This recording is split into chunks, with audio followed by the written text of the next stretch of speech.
तो चलिए इस वीडियो में हम शुरू कर सकते हैं काई स्क्वायर टेस्ट का इम्प्लीमेंटेशन कैसे करेंगे। इसके लिए हमने फीचर्स बना लिए थे कि हमें इसके अंदर कैटेगरिकल सारे के सारे कॉलम्स चाहिए, हमने रख लिए। उसके बाद अब हम इसका इम्प्लीमेंटेशन शुरू करते हैं। अब दोस्तों पहले इसको लिखना पड़ेगा अच्छे से और फिर इसे मैं आपको समझाता हूं। तो पहले मैं इसे लिख देता हूं, फिर मैं आपको इसे प्रॉपर क्लियर तरीके से समझाता हूं।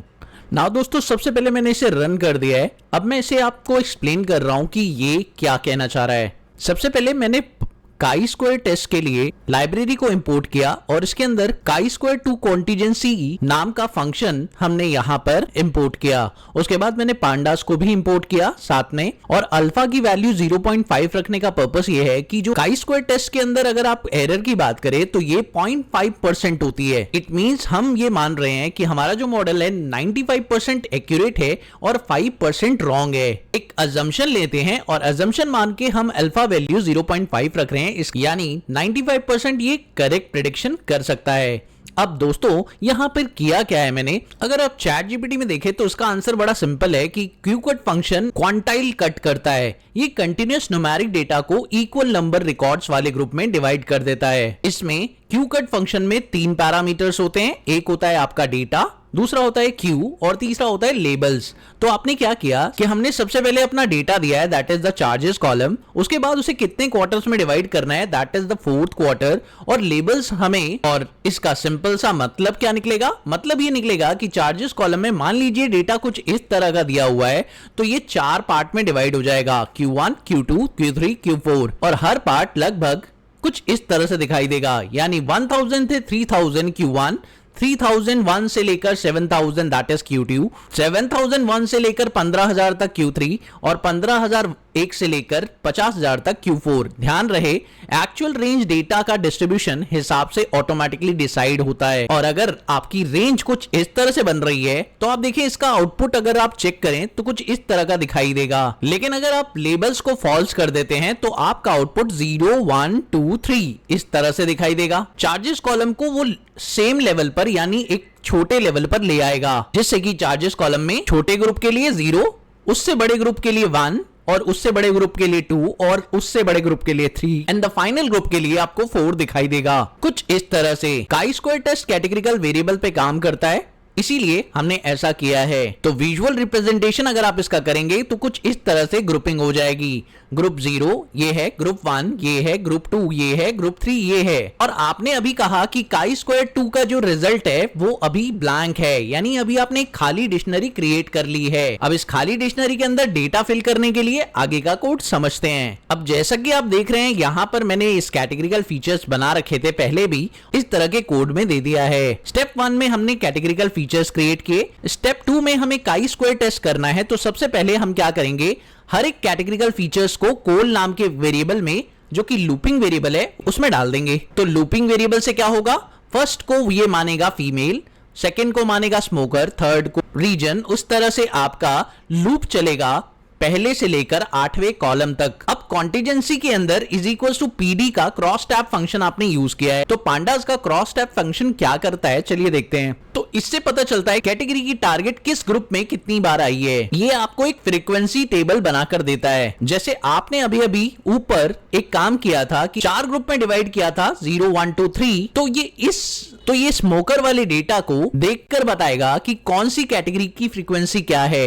फॉर एग्जांपल कि 0 का मतलब आपकी छोटी वाली छोटे चार्जेस की बात कर रहे हो आप, 0 फ्रीक्वेंसी, 1 फ्रीक्वेंसी और 0 फ्रीक्वेंसी, ये छोटे चार्जेस की बात कर रहा है। तो वहां पर आप देखिए that is no smoking areas, it means 0 है, 0 वाला डेटा इस एरिया में लाई हो गया। उसके अलावा बड़ा डेटा अगर बात करें तो वो है 3 और 2 एक बड़ा डेटा माना जाएगा, बिकॉज वो उसके चार्जेस ज्यादा हैं, तो वो बड़ा डेटा है। और वहां पर आप देखें कि स्मोक में 1 आ रहा है, इट मींस स्मोक कर रहा है। तो ये कैटेगरी क्लासिफाई हो गई।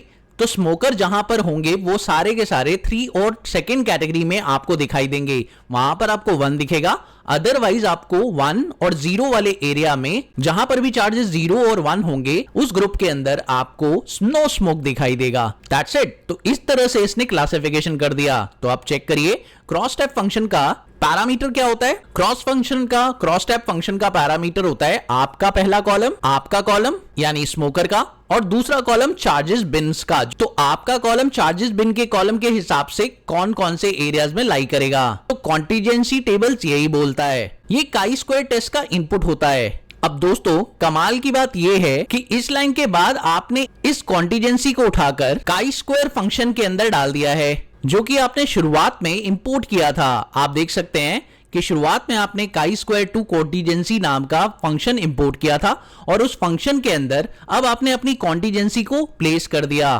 अब आपको यह ध्यान रखना है कि उसमें से 4 वैल्यूज निकल कर आएंगी। एक होगी काई स्क्वायर टू स्टैट, एक होगी पी वैल्यू और 2 ब्लैंक। जैसे कि 4 वैल्यू रिटर्न करता है chi square test statistics, P value, degree of freedom और expected frequency. Degree of freedom और एक्सपेक्टेड फ्रीक्वेंसी हम ब्लैंक रखते हैं इसलिए बिकॉज ये 2 वैल्यूज हमें नहीं चाहिए किसी भी वेरिएबल के अंदर, तो हमने इसके लिए ब्लैंक रखा। बट हमें काई स्क्वायर स्टैटिस्टिक्स और पी वैल्यू चाहिए इसलिए हमने इन दोनों सेल्स को फिल कर दिया। तो इस पूरी लाइन का मतलब ये है। अब दोस्तों जैसे ही आप इस फंक्शन को प्लेस करेंगे तो ये आपको एक वैल्यू रिटर्न करके देगा जिसमें आपको 4 वैल्यूज मिलेंगी। जैसे कि पहली वैल्यूज आपको मिल गई that is chi square statistics value, दूसरी आपको मिल गई पी वैल्यू, तीसरी आपको मिल गई that is degree of freedom और चौथी आपको मिल गई एक्सपेक्टेड टेबल। बट क्योंकि आपको 2 ही वैल्यू रिटर्न करनी है तो आपकी 2 वैल्यू आप रिटर्न करेंगे। तो काई स्क्वायर स्टैटिस्टिक्स ये बताता है ऑब्जर्व वैल्यू और एक्सपेक्टेड वैल्यू में कितना डिफरेंस है। जितना बड़ा काई स्क्वायर उतना स्ट्रॉन्ग रिलेशनशिप। एग्जांपल के लिए अगर आपका काई स्क्वायर का वैल्यू 2 आ रहा है तो वीक रिलेशनशिप है, लेकिन अगर आपका काई स्क्वायर का वैल्यू 180 आ रहा है तो स्ट्रॉन्ग रिलेशनशिप है। पी वैल्यू का मतलब है ये सबसे इंपॉर्टेंट वैल्यू होती है, ये प्रोबेबिलिटी बताती है। तो प्रोबेबिलिटी सिर्फ चांस की वजह से हुआ है या नहीं ये बताता है। अब रूल आपने लिख रखा है बिकॉज आपने यहां पर इसको चेक किया है और यहां देखिए आपने इफ यूज किया था। मैंने पिछली वीडियो में भी इस बारे में समझाया था कि एक ही लाइन में इफ स्टेटमेंट को कैसे लिखा जाता है। तो यहां पे देखिए आपने इफ का ऑप्शन यहां पे लगाया है और इफ ऑप्शन लगाने के बाद आपने बोला कि भाई आपकी पी वैल्यू अगर आपकी अल्फा वैल्यू से लेस आ रही है तो आप कहेंगे रिजेक्ट नल हाइपोथेसिस और कीप फीचर, यानी आप उस फीचर्स को रखना चाहेंगे।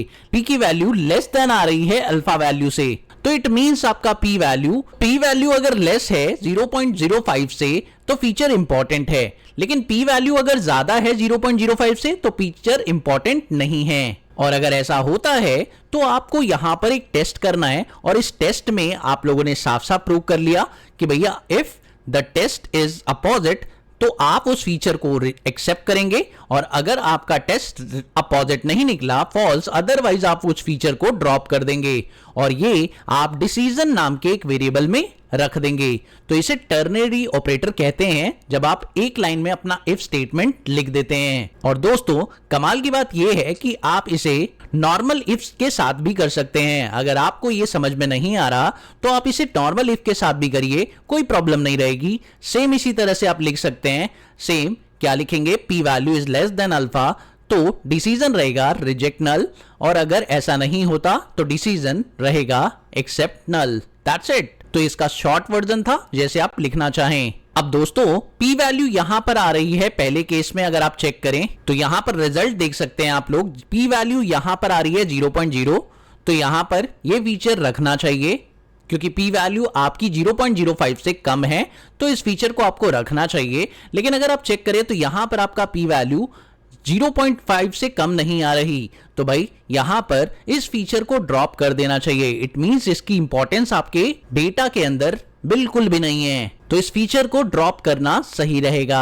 फीचर और टारगेट इंडिपेंडेंट है, ध्यान रखिएगा। अब दोस्तों लास्ट और फाइनल स्टेप में आपने क्या किया, आपने काई स्क्वायर टू रिजल्ट नाम का जो वेरिएबल ऊपर बनाया था उस डिक्शनरी के अंदर आप अपनी 3 वैल्यूज दिखाना चाहेंगे। एक जो काई स्क्वायर 2 के स्टैटिस्टिक्स से वैल्यू आई वो, दूसरा आपकी पी वैल्यू और तीसरा आपका डिसीजन। समझ गए मेरी बात? तो काई स्क्वायर टू स्टैटिस्टिक्स से एक वैल्यू आपको मिली होगी जो कि आप लोगों की यहां पर दिखाई दे रही है, देख सकते हैं आप लोग। और दूसरी वैल्यू आपकी पी वैल्यू थी जब आपने ऊपर चलाया था काई स्क्वायर टू टेस्ट को। उसके बाद आपका डिसीजन आप लोगों को मिला था इस वाले ऑपरेशन से। तो आपको 3 अलग अलग एक्टिविटी से अलग अलग आंसर्स मिले हैं। जैसे कॉन्टिजेंसी से आपको 2 आंसर्स मिले हैं ये, और एक डिसीजन वाला आंसर आपको अलग तरीके से मिला है। कंडीशन लगाकर आपको डिसीजन वाला आंसर मिला है। अब आपने क्या किया, इन तीनों को उठाकर 3 नए वेरिएबल्स के अंदर होल्ड कर दिया। आपने बोला काई स्क्वायर स्टैटिस्टिक्स में ये वाली वैल्यूज दिखाई दे, पी वैल्यू के अंदर पी वैल वाला डेटा दिखाई दे, डिसीजन के अंदर डिसीजन वाला डेटा दिखाई दे, और ये जो काई स्क्वायर टू रिजल्ट नाम का वेरिएबल है ये कोल से बना होना चाहिए, यानी आपके कॉलम्स के बेसिस में, कॉलम में आना चाहिए। That's it. तो क्योंकि ये सारे के सारे कॉलम पे काम करे, तो यही चीज मैं बोलना चाह रहा हूं लूप में, और कॉलम पे तो पता ही है कि लूप चल रहा है। तो बस कमाल का काम हो चुका है, हर कॉलम पे ये काम करेगा क्योंकि कॉलम इज इन लूप, तीनों रिजल्ट आपके सामने डिस्प्ले कर देगा। और अब देखिए दोस्तों, आपके ये कॉलम्स आ चुके हैं, लेकिन एक और काम करना बाकी है। अब फाइनल वर्क ये है कि आपने ये तो क्रिएट कर लिया कि आपका ये डेटा लूप में आ जाए, लेकिन अब आप चाहते हैं कि ये जो रिजल्ट आपने लेकर आए थे उसे एक टेबल में कन्वर्ट कर दें, और वो तो पांडास के डेटा फ्रेम फंक्शन से आएगी।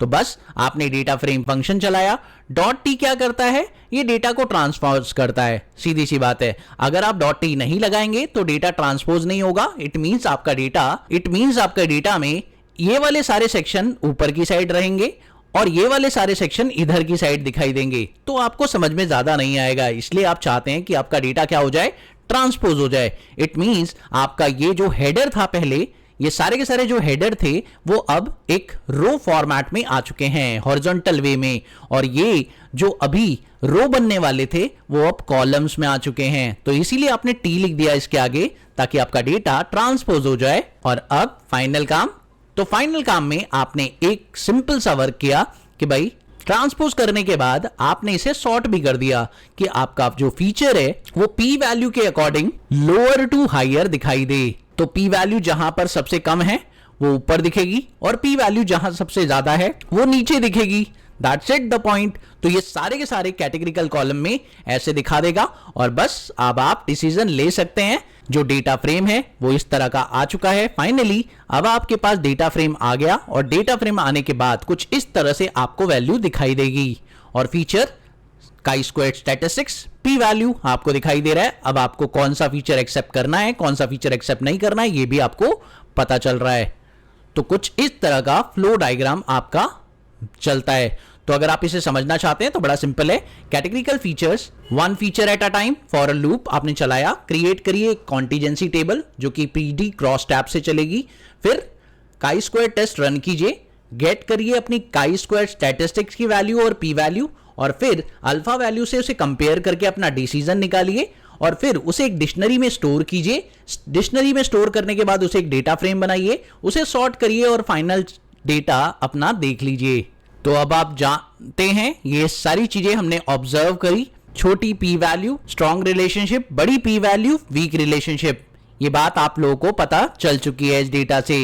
तो पी वैल्यू को ऑब्जर्व करना सबसे मेजर पॉइंट है। तो अब यहां पर कुछ ऑब्जर्व करना चाहिए आप लोगों को कि इस स्मोकर को देखिए कि इसकी पी वैल्यू लगभग 0 है। इसका मतलब स्मोकिंग स्टेटस और इंश्योरेंस चार्जेस के बीच बहुत स्ट्रॉन्ग पॉजिटिव रिलेशनशिप है, इसलिए इस फीचर को डेफिनेटली मॉडल में रखना चाहिए। उसके बाद रीजन, साउथ वेस्ट और जेंडर भी स्टैटिस्टिकली सिग्निफिकेंटली दिख रहे हैं। बीएमआई कैटेगरी ओबेस भी यूजफुल फीचर लग रही है। अब नीचे वाले सारे फीचर देखिए, north west, BMI category normal, ये सारे फीचर्स अगर आप देखें तो यहां पर इनकी इंपॉर्टेंस थोड़ी कम होती जा रही है। पी वैल्यू कंपैरेटिवली बड़ी है, इसका मतलब इनका रिलेशनशिप उतना स्ट्रांग नहीं है। लेकिन एक इंपॉर्टेंट बात याद रखिए, लो सिग्निफिकेंस का मतलब ये नहीं होता कि फीचर यूजफुल नहीं है या यूजलेस है। मशीन लर्निंग में फाइनल डिसीजन हमेशा मॉडल परफॉर्मेंस देख कर लिया जाता है। तो अब हमारे पास 2 अलग स्टैटिस्टिकल मेथड का रिजल्ट आ चुका है।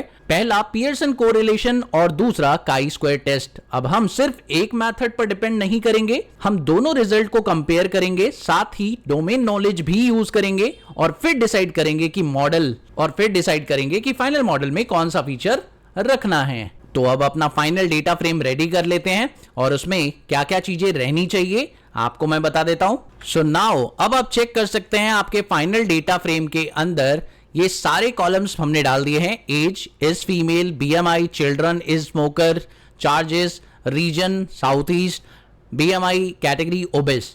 तो ये सारे कॉलम से हमने फाइनल डेटा फ्रेम तैयार कर लिया है। Pearson correlation, chi square test और अपनी अंडरस्टैंडिंग के बेसिस पर हमने इंपॉर्टेंट फीचर सिलेक्ट किए। अब डेटाबेस के अंदर तो डेटा सेट के अंदर सिर्फ वही कॉलम रखेंगे जो मॉडल को यूजफुल इंफॉर्मेशन देंगे, बाकी अननेसेसरी कॉलम्स को रिमूव कर दिया गया है। इस प्रोसेस से डेटा सेट और क्लीन हो जाता है और मॉडल अननेसेसरी नॉइस से बच जाता है।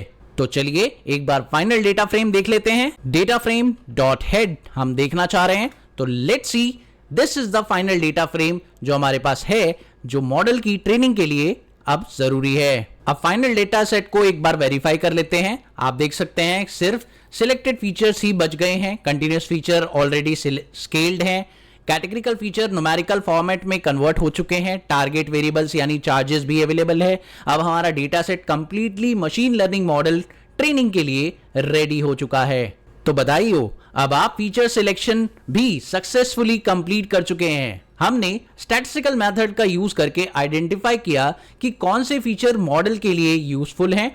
अब अगले स्टेप में सबसे एक्साइटिंग फेज है जहां हम मशीन लर्निंग मॉडल बनाएंगे, डेटा सेट को ट्रेन और टेस्ट में डिवाइड करेंगे, लीनियर रिग्रेशन एल्गोरिथम को ट्रेन करेंगे और फाइनली एक नया कस्टमर देकर इंश्योरेंस चार्जेस प्रिडिक्ट करेंगे। यहीं से एक्चुअल मशीन लर्निंग प्रिडिक्शन की जर्नी शुरू होती है। तो मिलते हैं अगली वीडियो में एक और नए कंटेंट के साथ। तब तक के लिए देखते रहिए, सीखते रहिए द कोडर अभी।